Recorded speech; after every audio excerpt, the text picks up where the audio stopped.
ఏమంటున్నాడండి 34వ వచనంలో? రేపటిని గురించి చింతించకుడి. రేపు సంగతి నీకెందుకు? సూర్యుని ఎలా రప్పించాలో నీకేం పని? చంద్రుని ఎలా నడిపించాలో నీకేం పని? భూమిని ఎలా త్రిప్పాలి నీకేం పని? రేపటి గురించి ఏం ఆలోచన? ఈరోజు నువ్వు దేవుని కొరకు ఏం చేయాలి? ఈరోజు దేవుని కొరకు ఏం చేశావు? ఈరోజు దేవుని కొరకు ఏం చదివావు? ఈరోజు దేవుని కొరకు ఏం విన్నావు? ఏం నేర్చుకున్నావు? ఏం చేసావు? దేవుని కోసం ఏమి ఇచ్చావు?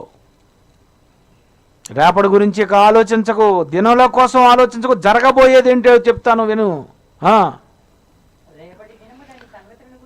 రేపటి దినము దాని సంగతుల గురించి చింతించును. అబ్బా, రేపు కూడానా? ఏంటి చింత? చదువు నాయన. ఏ నాటి కీడు ఆనాటికి చాలును. ఏ నాటి కీడు, ఏ రోజు ఎంతమంది చావాలో, ఏ రోజు ఎంతమందికి కీడు జరగాలో, ఏ నాటి కీడు ఆనాడు. శనివారము కీడు శనివారం నాడు ఎంతవరకు పోవాలో రాత్రి 12 గంటల వరకు 11:59:59 వరకు సాటర్డే డెత్లో. నెక్స్ట్